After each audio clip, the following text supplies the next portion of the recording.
This is Hooks and Runs, a podcast about baseball, music, and culture. Here are your hosts, Craig and Rex.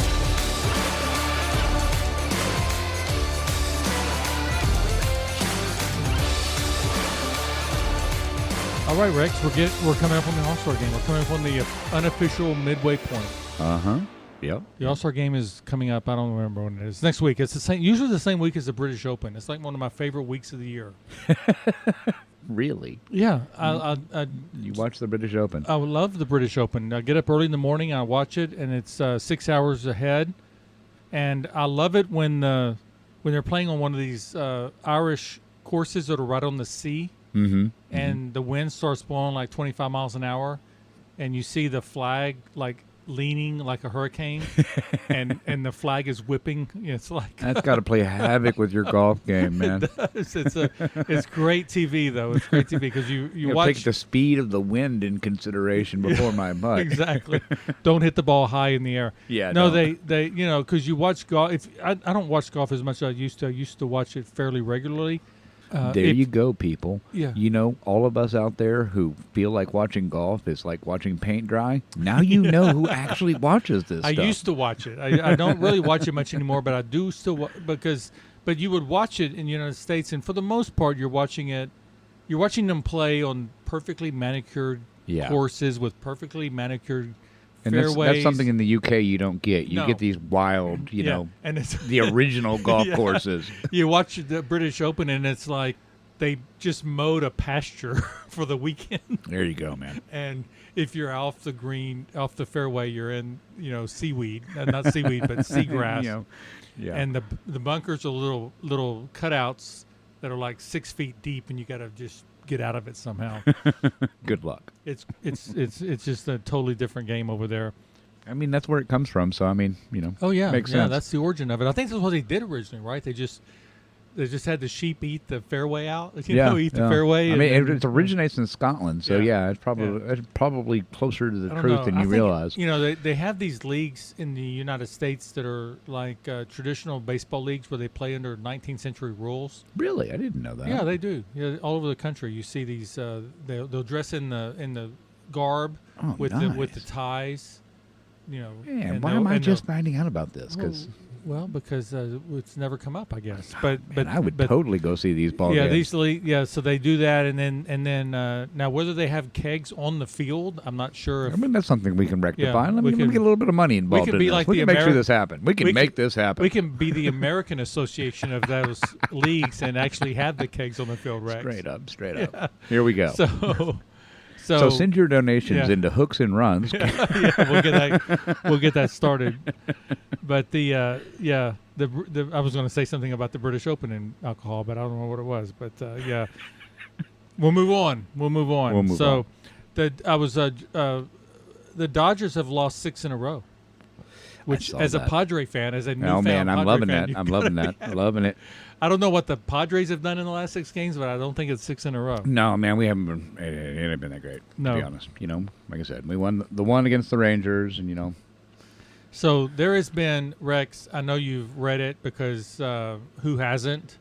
Oh man, a huge story in baseball that's going to have, I think, ripple effects for a while. I really hope so, to be honest, because those of us who listen to the podcast enough know that I love gambling scandals when it comes to baseball. I think this is going to be a big one. Luis Ortiz, a pitcher with the Cleveland Guardians, has been suspended with pay. He's under investigation for a gambling allegation. I guess a gambling suspicion. It's not even an allegation. It's just something very suspicious. I find it interesting that in this story, basically there's a firm out there that monitors gambling, and they look for weird spikes and weird hits. And apparently, it's like a gambling integrity firm is what they're calling it. Well, not a gambling integrity because there should be no gambling if you're a player. It's a baseball integrity. Yeah. They're looking for evidence that baseball players are involved with gamblers in fixing games, I guess. Mm-hmm.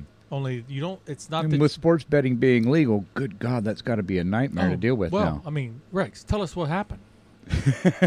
You want me to tell what happened? I know what happened. Yeah. I saw the pitches. I mean, I mean, so tell us what your understanding is of microbets.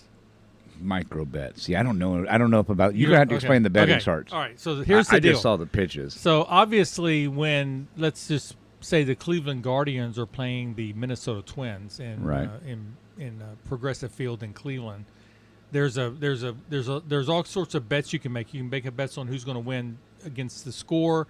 You can make a bet on over and unders. Yeah, you can bet on how that first pitch in the inning is going to go out. That's a micro bet. I'm talking about the bets. Okay, yeah. So you can make all these bets, but we have, as everyone knows, if you watch baseball, because they advertise heavily on Major League Baseball, you have FanDuel. Is that right? And you have DraftKings.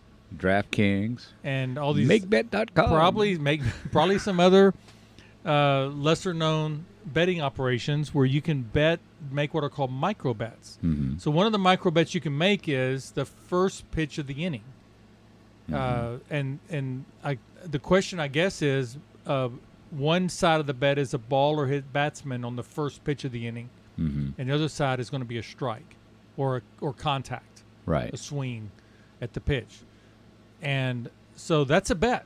Yeah. So that's a bet. It's only that pitch. Okay. Mm-hmm. It's like betting the hard 8 in craps. Right. Okay. It's that roll. All right. So Luis Ortiz is under suspicion for 2 pitches that he threw earlier in the season. The first pitch of the inning, both of which were wildly, I think it's safe to say, outside the strike zone. I mean, to be fair, the first one, if you watch it, it kind of, maybe it was a mistake. Maybe he just almost fell over, fell on his face. It was way out of the strike zone, but the second one? The second one, yeah. Man, no. You can tell where he's aiming at by where he releases the ball, and it's well in front of plate. In the show notes, we will have a link to the video, or at least a link to an article that shows the video of these 2 particular pitches. But the issue is not only that these first pitches of these 2 particular innings were wildly out of the strike zone, uncharacteristically out of the strike zone for Luis Ortiz. Right. They also corresponded with spikes in betting of these micro bets. And apparently they weren't small spikes either. They were noticeable spikes. Very noticeable spikes. Luis Ortiz, we should say, is a 26-year-old pitcher for the Guardians who was set to pitch against the Cubs on July the 3rd. He was advised before the game that he was put on paid leave. Mm-hmm. The writer that broke the story, I guess as a responsible journalist, Rex, we should say, was Jeff Bassan of ESPN. Mm-hmm. He's on paid leave for an investigation regarding some unpaid leave. No, I think he's paid. Okay. I think he's paid, but we'll clear that up as we go through. Ortiz, as I mentioned, is 26. He's in his 4th Major League season, but he's an up-and-down guy. He's under control of the Guardians. The first pitch was June 15th against the Mariners in the 2nd inning. A ball well out of the strike zone. And then in the 3rd inning on June 27th against the Cardinals is the pitch that Rex was referring to that was so far out of the strike zone it needed a long-distance call. I think you could see him throwing it at the ground. I think it was about a 54-foot pitch. Yeah. The idea here, the argument, I guess, here is that these pitches had to be sufficient. They were both sliders, breaking balls. They had to be, if you believe that he was doing this in connection with gambling interests, he had to throw the pitch sufficiently out of the strike zone not to get someone to swing at a bad first pitch. Right. It's got to be far enough out that they're not going to take a Hail Mary pass at it. Yeah, so anyway, this is the thing now that's kind of, and I'm going to be honest, I'm not a gambler. I don't gamble. I mean, if I'm in Vegas, which is rare. I couldn't even bring myself to gamble $1 when I was in Vegas. Oh, really? Most horrible city Well, I've we ever were been in Pittsburgh. Remember a couple of weeks ago, we talked about our trip to PNC Park. We did go to the casino. I spent one morning in the casino. I just spent it as a bar. I walk by I have to walk by I like blackjack. So I have to be able to walk by the blackjack table and feel luck. Yeah, I get you there. I enjoy playing blackjack, but I just can't bring myself to gamble. It seems weird. I have to have the right chair. I have to have the right vibe. I have to have right people at the table. Right people at the table. Everything has to be, just so, and then I'll gamble. And normally, to be honest, I don't gamble tons of money, but as you can tell, Yeah, but we don't have tons of money to gamble. Don't have to gamble. But I do. I have gambled before. I'm not a purist on it, but I have to actually. I don't do it just because I'm there. I have to actually feel luck coming my way, and so I didn't gamble when I was in Pittsburgh. Yeah. But I have before gone. Didn't realize you could gamble in Pittsburgh. Well, you can. There's a big casino downtown. It's wonderful. It's a really nice casino. So yeah, think about that next time, huh? But it is a casino in downtown Pittsburgh, of which there is one. So if you're there, it's not hard to figure out where I was. But if you don't know anything about it, yeah. So anyway, obviously gambling is a big deal, widespread. Fans are gambling on every pitch, it seems like, or, these proposition bets is another way to look at it. It's kind of like the Super Bowl, Rex. Have you ever seen all the crazy bets you can make on the Super Bowl? I've seen that. Like, will there be a field goal in the first quarter, or and all these little contingencies you can bet. But I feel like even old school betting with the bookies and stuff like that, it was probably just like that back then too. Yeah, you could probably make all these little micro bets. Now you're not betting on the outcome of the game, and you can obviously say, and you can look at the batters. Did Ortiz retire these batters? Was there any real harm in the game by Ortiz going down 1-0 to the first two batters? Ortiz might have made a little money on it if that's the argument. That's why they're doing the. Now I should say we don't know. There hasn't been a story yet that he was or was not involved in anything gambling oriented. Could have just been two bad pitches. Incredibly bad pitches. Incredibly bad pitches, inconveniently timed. I don't know. I mean, at the end of the day, they're going to have to find something beyond the footage of the pitches. I mean, they've got to have something. They're going to have to connect him in some way. They're going to look at his bank statements, I imagine, to see if he's got some extra money coming in. Yeah. They're going to have to look at something, and I'm going to tell you that I guess the first question that I have is, what is this going to do to? Let's say that they clear him in some way, because let's face it, this isn't the first player that has been cleared of gambling allegations in recent years who still carries a little bit of a stigma. If they clear him, I really feel like Major League Baseball is going to have to get really observant about these micro bet things, because guys, it's not 1919 anymore. They're not going to throw the whole game, But these little things like this, oh, absolutely. Well, especially if he gets away with it. Yeah, I don't think we've had examples of people throwing games. That's a little tough, but we've had examples of people betting on games. Yeah, and now we have examples. The argument is, or the fear is, that people can easily bet on results. But I guess the question is, with Ortiz, let's say that he's cleared in a couple of weeks and he goes back to pitch for the Guardians. Is there going to be any kind of taint or stain on his reputation as a result of this? You think so? I don't think he's ever going to not have that cloud hanging over him because of this, just because of how damning the footage is. I think he's gonna carry that with him for the rest of his career. I think the problem is, the allegation. Maybe baseball's gonna have to come out with the numbers, but they mentioned that there was a spike in betting in 3 states. One of them was Ohio. If I come across the 3 states and looking here, I'll tell you. One of them was Ohio, but maybe we need, which is where he plays, right? Cleveland. Yeah. So maybe we Ohio, need New York, and then New Jersey was New Jersey. I think it was. Yeah, of course, New Jersey. Yeah. Why wouldn't it be New Jersey? It's almost like the mob's involved. Oh, wow. Sports betting in the mob. I'm so shocked. Sports betting the mob in New Jersey. It's almost like... I can't believe that would happen. Oh, my God. I'm so shocked. You would think it'd be Vermont, right? Not New Jersey. Yeah, that's why I think the guy's totally guilty. And I really feel like if they manage to find it, they really have to make an example of this. Well, I think otherwise it's going to become so rampant. I think so. They don't have any precedent for micro bets or proposition bets, but come on. But one of the things that was interesting to me is who's covering this a lot is football sites.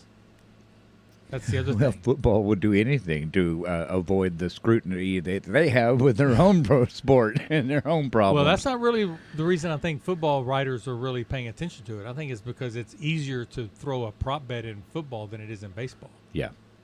I mean, first pass of the possession, incomplete. How hard is that?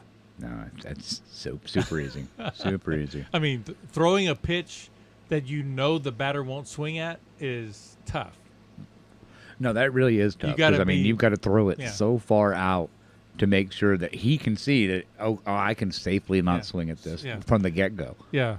So there is a writer by the name of Catherine XU, which I'm going to say is Zoo, on defector.com. She wrote in an article called "The Suspect Pitches in MLB's Gambling Investigation of Luis Ortiz Look Not Great." That goes without saying. Right. But she actually dove into let's look at all of Luis Ortiz's sliders. Let's do it. The pitch that we're talking about on the 27th against the Cardinals was the furthest out of the strike zone of any slider he's thrown in 20. In his entire... Yeah. Wow. Yeah, this year. So it's like, it's not... it doesn't look great for him. It looks very suspect, especially if they can superimpose those two pitches over unusual spikes in gambling on that particular proposition bet on those two random innings 13 days apart, 12 days apart. You're almost going to have to create a special commission that's all they do is sit here and look for this kind of thing. Because I really do feel like this kind of thing, as soon as it gets around that people can make a little bit of money on the side with this, you're going to see a lot more of this. Yeah.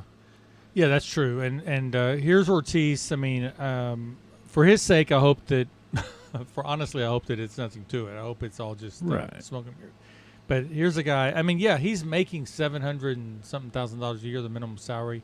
When I say he's played 4 years, he's played in 4 seasons. He hasn't accumulated a ton of time. You look at it, it's like I've worked all this time to get to here. I've made a little money, but I'm having trouble getting up the ladder. Can he get to arbitration? Can he get to the 8-figure contract? And now these guys, but you needed to throw it away for chump change. Yeah, but anyway, we're going to get a report sooner or later. They're gonna say that they think they've connected him to some kind of gambling interest, or they've got some other irregularities that make it at least to continue it or to have to drop it. Yeah, because I mean it's supposed to end on the 17th, right before supposedly. But here's the deal: can they really call when they're going to have the investigation done? The investigation's length is going to be determined by what they find out. That's true, But the suspension itself, we know, is scheduled to end. Yeah. Oh yeah. They said they were going to suspend him. I think it's with pay. Did you see where? It was I could have sworn I read in the articles earlier. I don't it was think they can suspend him without pay, without some clear violation. But that's what made me think he was so guilty, is the fact that I maybe it's my dyslexia, but I read it as without pay. So I think it was with pay. But anyway, we're going to resolve that in the show notes. You're usually right, and I'm usually wrong. We're going to resolve that in the show notes. Okay, so here it is. It's right in front of me the whole time. July 3rd on CBSSports.com. Luis Ortiz is put on the paid leave list. Okay. So he is getting paid. Well, they were paying Wander Franco until he was convicted. Okay. So paying him a portion of his salary anyway. So anyway, they can't just say we're not going to pay you without having some reason for not paying. So there's one other story that I think was a little bit of a surprise. Now, as everyone who listens to Hooks and Runs knows, we have conclusively shown that in exchange for winning the 2019 World Series against the heavily favored Houston Astros, the Washington Nationals have been playing ever since under a very heavy jinx that has made them one of the worst teams in Major League Baseball. In fact, this is what happens when you make a pact with the devil. Make a pact with the devil to beat the Astros. This is what happens. The Nationals have been horrible pretty much since winning the World Series in 2019. In fact, they've been so bad that they have been second in the National League, second only to the Rockies in total losses since 2019. They went from the World Series championship to almost but not quite as bad as the Rockies. And that's one thing in Overnight. Major League Baseball you don't want is your name next to the Rockies on any list. You don't want to be in the same sentence with the Rockies unless it's like the Nationals beat the Rockies today 7-3 or whatever. Man, you got to think about that one guy who dreamed about playing baseball his entire life, and he finally gets the chance. And, well, I'm playing for the Rockies. He's a Rocky. He's a Rocky. That poor guy. I mean, you might think after last year, it's the White Sox, right? The Yeah, White Sox are bad. pretty But the bad. White Sox were in the playoffs for some of these But, years. I mean, they went historically- bad, like but rapid fire bad. Yeah, but historically, the Nationals are right there, too. I mean, they've always been bad. No, I think no, the no, oxymoron. The no? Nationals were the Expos. The Expos were good. Oh, The okay. Expos They had a were the lot of good. Now Expos. they've never good enough, but they were good. See, I'm equating them to the old Washington. No, you're thinking team. of the old Washington Senators. Yeah. First Okay. in war, first in peace, and last in the American League. Yeah, exactly. Yeah, no, this isn't the Washington Senators. This is the Montreal Expos, and yeah, no. But since 1919, after they won the World Series, only the Rockies have been accumulating losses at a faster pace, and we've constantly remarked how the Nationals are simply jinxed. Well, they've had the same general manager and the same manager, Dave Martinez, the manager, Mike Rizzo, the general manager, the architects of that miracle win over the Astros in 2019. Well, they finally got fired Wow. since our last episode. So you're thinking that's 6 years later. 6 years later, Yeah, that you deliver. losing, You deliver good. they finally fired him. But here's when they fired him. They fired them on the eve of the amateur draft, in which the Nationals have the number one pick. Why would you do that? In a year, Rex, where there's no clear consensus number one. Uh-huh. So when you have a draft without a clear consensus number one and a team that can afford to pay them Right. drafting number one, there's no suspense there. It's going to happen. Right. But if you have a year like this year where there's probably a half a dozen or more players Who are in that quality that could range. easily go number one. Yeah. And when you throw in the fact that a team might choose, you can't trade the pick, but a team might choose to go lower still and save pool money because they have a cap on how much they can spend on their free agent drafts. Right.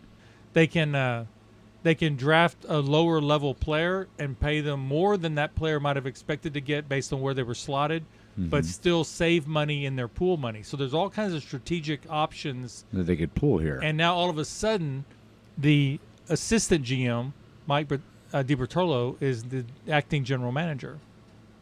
And not only do they have the draft coming up in like days, they have the trade deadline. Wow. So as all these important dates are hitting between now and the end of the month, So up in the front office of the Nationals. all of a sudden, the Nationals realize, the Nationals owners realize, hey, we're not winning any games, which has been the case since 2020. Like I said, so up in the Nationals office, suddenly, hey guys, I know things are bad, but I figured out a way to make them infinitely worse. Yeah, make them worse. Let's bring in a couple of people that didn't expect to be in charge, Yeah. and put them in charge right on the eve. Right of all on the these eve. Don't critical. even give them a chance to do any freaking research or any of that cool stuff. No, just throw them into the deep end of the pool and we're gonna swim. For all we know, DiBertolo was already in charge of let's hope. one of these things. But, I mean, there's a lot of moving parts in a general manager's. Oh yeah.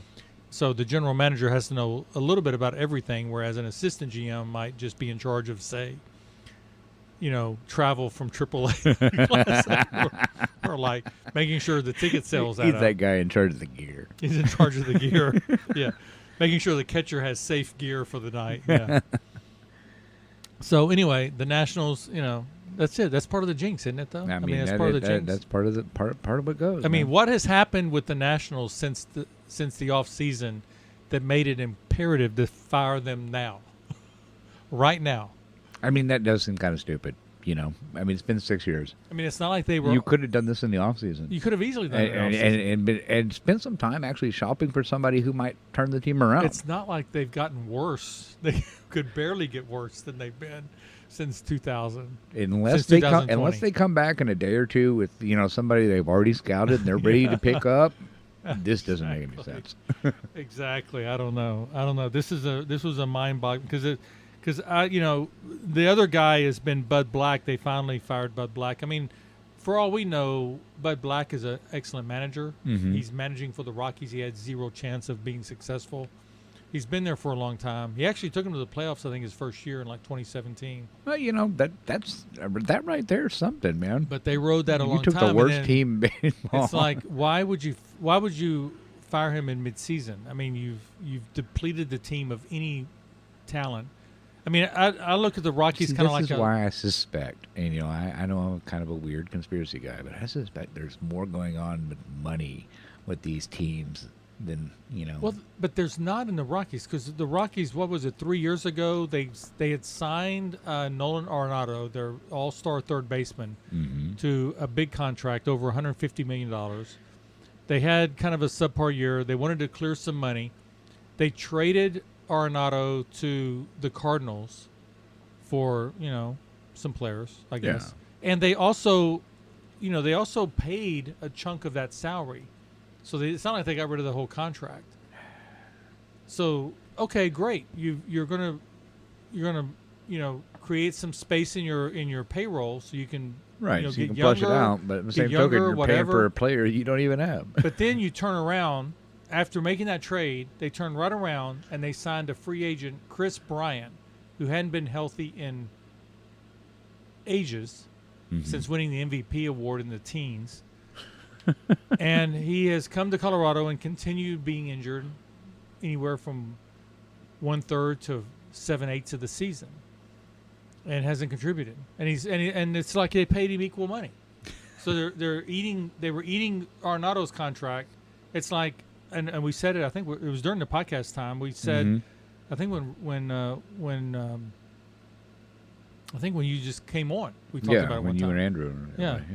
We were like, they're going to end up paying more money in total salary for third baseman than they were paying if they'd have just kept Arenado, who was already an all-star and not hurt all the time. So the Rockies are just a lost franchise. Are they going to win 40 games this year?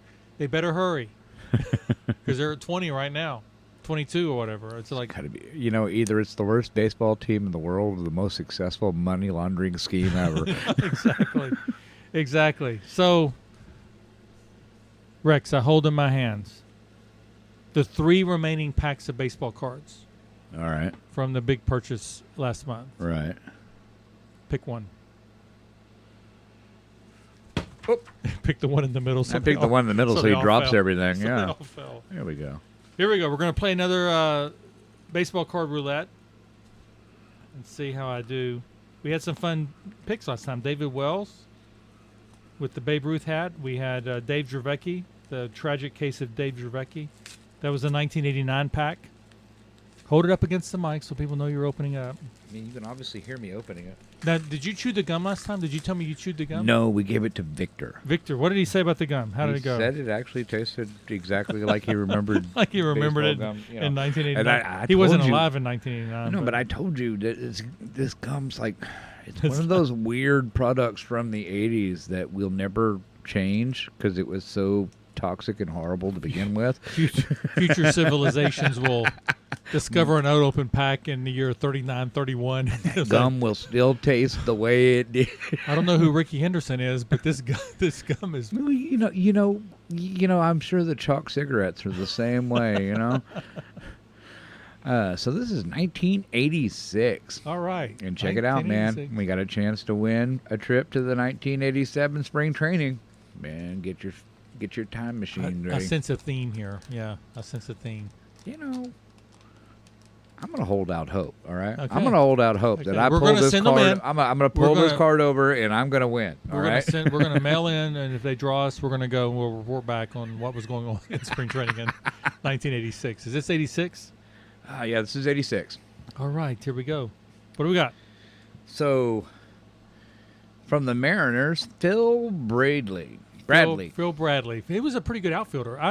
I always liked this guy. In fact, this was a guy in 1989. He had played 2 full seasons for the Mariners. He was a pretty good player. He had 283. He had he had 301 and 300.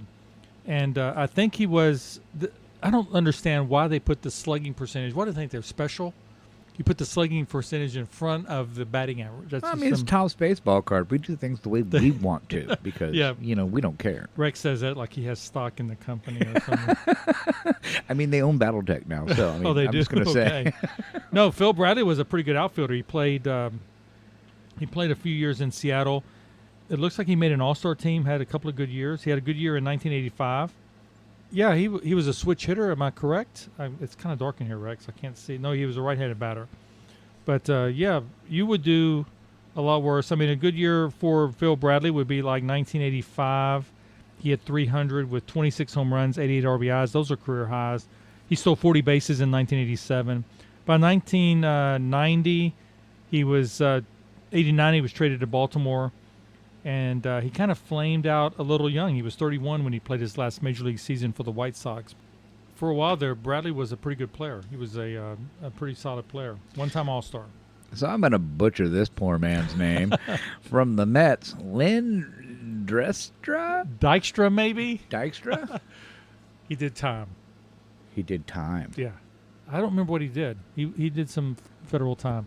And if federal time, that means, yeah, he did something. Like money laundering or something. We're going to look crazy. this up because I don't want to get in trouble for. Dykstra was a prototypical leadoff batter for the Mets and then the Red Sox for several years. He was on the 1986 team. This is the year of the card, the 1986 team that beat the Astros in the league championship season. That year he hit 295 with 8 home runs and 45 RBIs. This year, he's coming off of his first season in the major leagues. He played 83 games for the Mets in 85, hit 254. Pretty good base stealer, stole 30 bases at least 3 or 4 times, ended up with the Phillies. One thing anyone from that time period remembers about Dykstra is that he probably led the league in ounces of tobacco in his chaw when he would come up. Oh, man, he's one of those guys with the big old chaw on the side of his mouth. He was known for that, and he would drool it on his shirt. He was just one of those hardcore guys. But I remember being a kid and chewing our Big League Chew like we were those guys. Yeah, like you were the guy. Yeah, straight up. Yeah, the Big League Chew that, So Lynn Dykstra, in May of 2011, he was sentenced for bankruptcy fraud. See, I knew it was some white-collar crime because he did bedtime. He was charged with grand theft auto, identity theft, filing false financial statements. Oh, wow. Went off the deep end. Yeah, he pled no contest to some of those charges. So he had some post-career issues. Bro didn't realize it was 2011 and not 1986. He pled guilty in 2012. He was arrested in 2018 for something, I don't know. It just comes on and on. Yeah. He's had a lot of issues. I don't know. I mean, hopefully he's gotten whatever was going on with his life. I hope it got straightened out. But he was. But I'll tell you what. In 1986, you could do a lot worse than Lynn Dykstra at the top of your batting order. He was a dynamite baseball player. So next up from the Brewers is Ed Romero. Ed Romero is. I don't think Ed Romero. He played a few years. Ed Romero is a reserve middle infielder. He played probably a handful of years, mostly for the Brewers. I don't remember much about him. He's kind of a minor player. He's a good guy, I guess, to know if you need an obscure Brewer in a TikTok video or something. But right. But Ed Romero. Don't know much about him. He was a backup guy. Okay. So next up, we've got Mariners outfielder Barry Bonnell. Barry Bonnell. Well, I think he did something really significant in his career. He played a number of years for different teams. He was a pretty good player. He was a guy that played outfield, and I don't know. I think did he play in the World Series? Wow, we found some people that Craig doesn't know right off the bat, and actually has to look them up. That's kind of crazy. I have a name. I have a suspicion that he played in a World Series. Let's see if I'm right.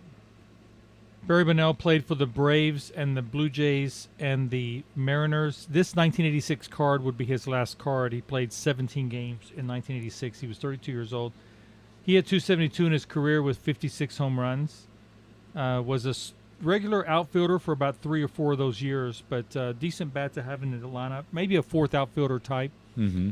And but we're at the end of the road with Barry Bonnell at this point. So next up is Astros pitcher Frank DiPino.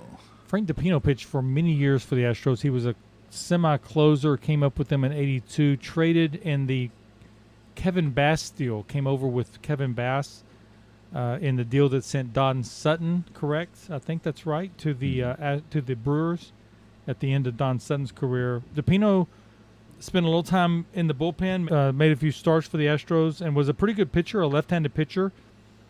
Don't know a whole lot about him, to be honest, but he pitched probably 7 or 8 years for the Astros.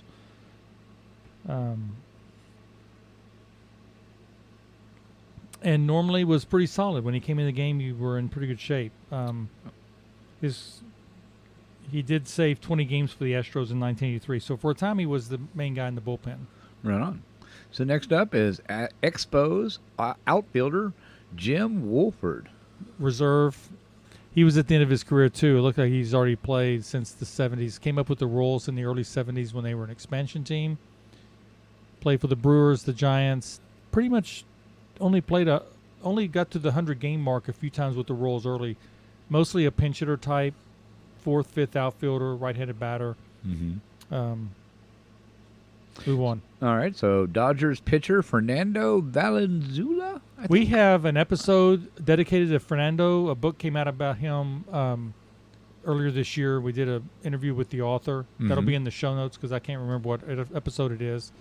Fernando Valenzuela, Fernando Mania, 1981. Okay. The year of the strike. Fernando, the left-handed pitcher from Mexico, went 13-7 that year with a microscopic 2.49 ERA. Led the league in virtually every other pitching category. Won the Rookie of the Year. Won the Rookie of the Year. A legend in Mexico. He died recently. I'm going to say he died this year. Fernando was quite a pitcher. He threw a no-hitter late in his career for the Dodgers. Was he still with the Dodgers or was he with San Diego by now? I don't really know. But Fernando, legendary performer. He died actually in October of 24 at the age of 63. Fernando won 173 games, lost 153, and won the Cy Young Award and Rookie of the Year in 1981. The strike season, came back the next year and was third in the Cy Young. Pitched in about half a dozen All-Star games. A Dodger legend by any measure. As you can imagine, in Dodger Town. Mm-hmm. Pitched for the Angels, the Baltimore Orioles, the Phillies, the Padres. Kind of a journeyman after his time with the L.A. came to an end. But for a while there, you couldn't guarantee yourself a win when you faced Fernando, but your pitcher better be on point if you're going to stand any chance. Yeah. If your pitcher is on point and you can scratch out 2 runs, you got a shot. There you go. So next up is Cardinals manager Whitey Herzog. Whitey Herzog was the manager for. He was We've talked about him before. We've talked about him before. Yeah. Well, we did an episode on the 1982 World Series, I think, which the Cardinals were in. Herzog was. I don't know much about him as a manager except for he won a lot of games. That's all I really know. I can't tell you any of his characteristics as a manager. He was with the Cardinals for probably, I'm going to guess, 10 years. I'm kind of looking him up right now. But he was not much of a ball player in his time, but he won over 1,200 games as a manager. Started with the Rangers in 73, the Angels, the Royals, but he had his long stretch with the Cardinals throughout the 80s. I'm going to say that I don't know. I can't tell you a single thing about him as a manager except for they constantly won. Wow. He didn't have any particular memorable characteristics to me as a manager. But the Cardinals were always good when he was their manager. So we got. Well, let me back up. The Cardinals in the 80s, when they had Vince Coleman, Willie McGee, Tommy Herb, probably 2 or 3 other players that stole a ton of bases. I think they set or came close to setting a record for most stolen bases. So he was a guy, when he had the talent to do it, was not afraid to greenlight his runners on the base paths, and they would steal a lot of bases. Okay. So we got Red Sox outfielder Dwight Evans. One of the best defensive outfielders of his era, a member of the 1975 Red Sox team, had some key hits in the 75 World Series, man, this guy could play. He was with the Red Sox for, I think, his entire career. I don't think he played for anybody else. Really? He was just like this guy was like a manager's dream. You could put him in the number 5 position or 6 position in the batting order, stick him in right field, and you have no worries. He's going to hit 280. He's going to hit 290. He's going to hit 25 home runs. He's going to drive in 85 runs. He's going to play flawless in right field at Fenway. Guy you want on your team. Oh yeah, no doubt. One of the best. Not a Hall of Fame guy. Not a guy that's going to get any consideration for the Hall of Fame. But it's like you got to have guys like this if you're going to have a consistently good team. Yeah, this is the kind of guy who allows the other guys to shine. Yeah, just a phenomenal player, and really, I don't think he played for anybody else. He was just so good, and really a great arm, covered a lot of ground. Top-notch player. This is a good card. Speaking of good cards, you're going to have to hook me up with this one. So, from the Cincinnati Reds, manager, Pete Rose. Pete Rose. Oh, I don't know anything about this guy, Rex. We've never talked about Pete Rose. Just go ahead and give me that card. I don't know. Don't worry about it. It's cool. Who this is? Who is Pete Rose? He must have been manager. He must have been an interim manager. Probably a guy that played like a. Oh my God! Is this the year he was betting? Might have been. I don't know. Oh my God! You got to give me this card. If this is the year he was betting, you got to hook me up, man. No, Pete Rose. Everyone knows Pete Rose, all-time hits leader. But yeah, maybe it was. I don't know when he was betting on these teams, but because I know he was betting on the Reds, right? Yeah, he was betting when he was manager of the Reds. He was player manager with the Reds for a time. 4,200 and something hits. That's got to go on. That's got to go on the Crazy Carl Music Emporium Wall of Shame, man. We got to put that up there. Yeah. Yeah, over there with what is that? The Muddy Souls poster from 2015.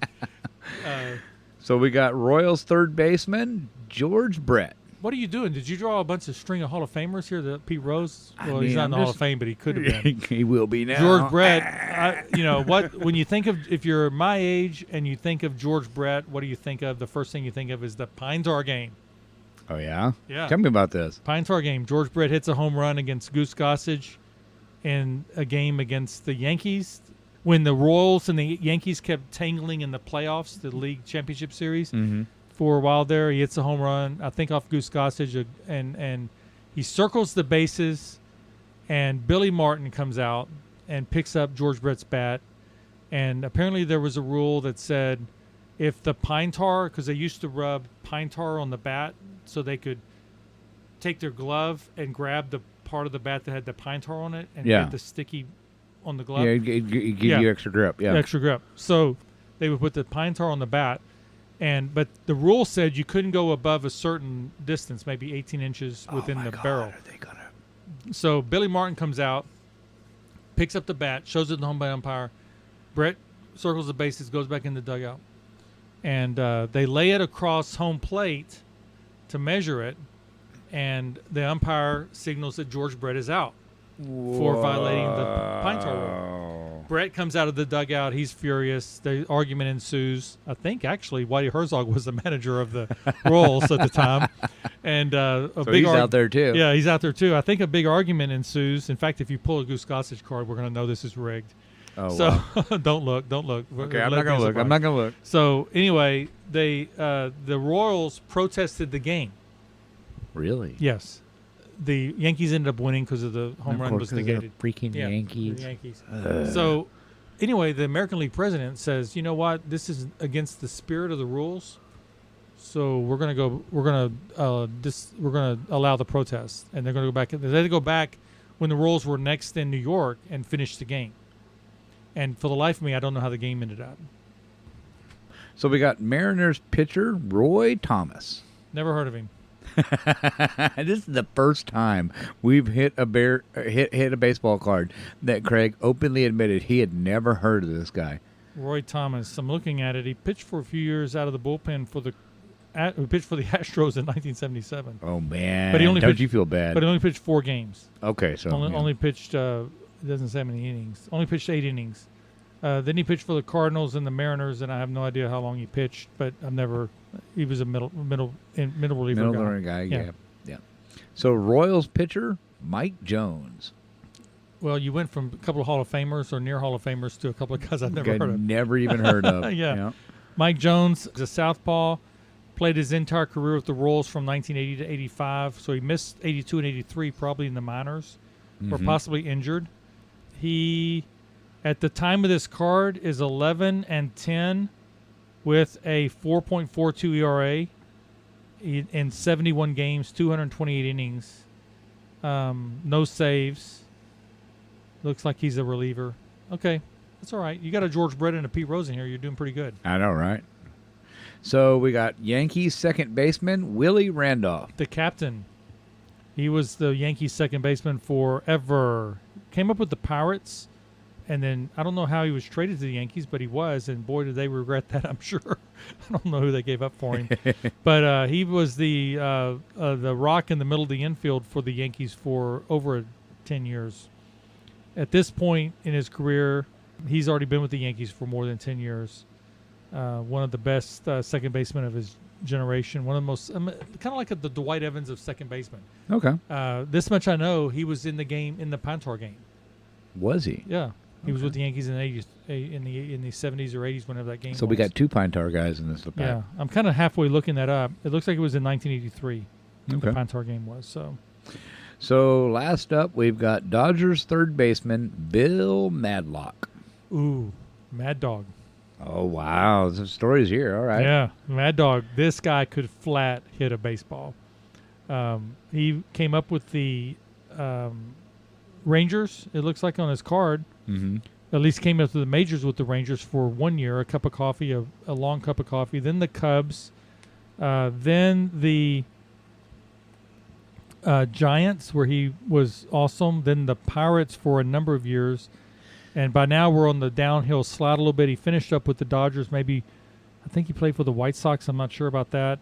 But Bill Madlock is actually the answer to a trivia question, Rex. Really? Which one's that? Who holds the record for winning the most batting titles without getting into the Hall of Fame? Really? In the National League. Really? Yeah. That's going to be Bill, huh? Yeah. How'd you figure that out? I mean, you're not even a baseball fan. How did you know that? I mean, you kind of set it up for me, man. Come on. I set it up for you. Yeah, Madlock was a hitting machine. He was with those Pirates for a long time when you wondered how they ever lost the game. The Pirates were so good at the at hitting and scoring that it's like, how did they constantly not win more games than they won? Yeah, Mad Dog. He was quite a hitter, to be sure. I'm looking up. Yeah, he did play for the White Sox. No, he didn't. He played for the Tigers. He finished up with the Tigers. That was his last team. I didn't. Like, at least I guess the right league. But yeah, Madlock was a career 305 hitter. He won batting titles in 75 and 76 with the Cubs. He won a batting title in 81 with the Pirates, and he won another one with the Pirates in 83. So by 86, though, he was on more limited play. In 1986, the year of this card, he hit 280 in 111 games with the Dodgers, and he was 36 years old. So not a bad set. Not I mean, bad. obviously, No, obviously, I'm digging it. you have Got some Hall of Famers here, you know. You have Bradley, Dykstra, and Evans. I mean, Dykstra in his own right, it's an interesting story. It's like, wow, okay, guy. What you don't have is a catcher. How you crash out. This team is not going to win anything because there's no catcher. Pete Rose, he's old, but we'll put him at first. Well, we're going to put Brett at third. Madlock played a little first. You have Willie Randolph at second. You have probably Ed Romero in the middle. You don't have a good. Well, you have DePino, but you don't have a great bullpen. Yeah. But we don't need it because we have Fernando. I mean, so there you're you go. and so yeah, but you don't have a single catcher, Rex. That's the problem with this set. You do not have a single catcher. Yeah. So Fernando's going to be throwing to the umpire. I guess at the end of this segment, the only remaining question is, can we get Craig to try the gum? No, you can't. Because I was totally gonna name this episode "Craig Tries the Gum." I don't know if we can. I do not know if we have time. I don't know how long we've been talking, but I got to say this: since we were here last, there's been a major retirement in the world of the world. Of the world. Yeah. a major retirement, and you know who it is, Ozzy. Oh, yeah. Okay. Black Sabbath had their last concert. Ozzy came out, sat on a throne, Rex. Have you seen the picture yet? I've seen the footage. Oh, my God. Sits on Sharon's last cash grab. Sits on a throne, sings but it's 5 not gonna songs. Be. I'm telling you, it's not going to be. Rex is convinced they're going to have one more show somewhere. Oh, my God. Okay, so you watched the footage. Yeah. What did you think? I think that I'm glad I didn't pay money to go to the show. Do you think that was Ozzy singing? I don't think so, man. I don't know. I don't. You know, I'm going to say no. I'm going to say no. I mean, one thing I do know, when they had the performance before the football game, when he did a single, whenever it was 2 years ago, Yeah. that was clearly not Ozzy singing. So why would he Right. all of a sudden start singing? I mean, I watched some of the footage. It's clear that either they were having mic issues or they were having to turn the mic up when he was actually speaking instead of. But you know, whatever. So they had that number going on. Yeah. So I don't know. I Farewell to Ozzy, maybe. No, Sharon will figure out some way to make more money. And to be fair, he didn't perform this show, so how was he going to perform anymore? Yeah. They literally raised him on a throne for 4 songs from the bottom of the stage. Exactly. So that's the swan song. We did another baseball card thing, a pretty good draw. Hopefully I got something right. Yeah. We'll find out. I'll go look through the cards and see what I got right and wrong. I am going to say that, from now on, though, we're going to do the next 2 baseball packs. We're going to do those as YouTube video exclusives. So if you want to get on the YouTube channel, Rex is confident we're going to do video of these. I don't know. No, I want to do videos of these because, honestly, we need to show these people these cards because some of these cards are really good shape. Watch Craig scrambling for information. Like, what can I remember? Okay, so anyway. Enough of that. Thank you to our listeners. We appreciate you. Please take a moment to like and subscribe to our podcast if you have not done so already. And please, if you enjoy the show, tell a friend about us. Tell a couple of friends about us. From Crazy Carl's Music Emporium in Midtown Bay City, this is me, Craig, with Rex, saying we'll see you next week. Be safe out there. This has been Hooks and Runs, a podcast about baseball, music, and culture. If you like what you heard in this episode, share the podcast to your social media or tell a friend about us. Hooks and Runs will be back next Thursday. We hope to see y'all then. Thank y'all for listening.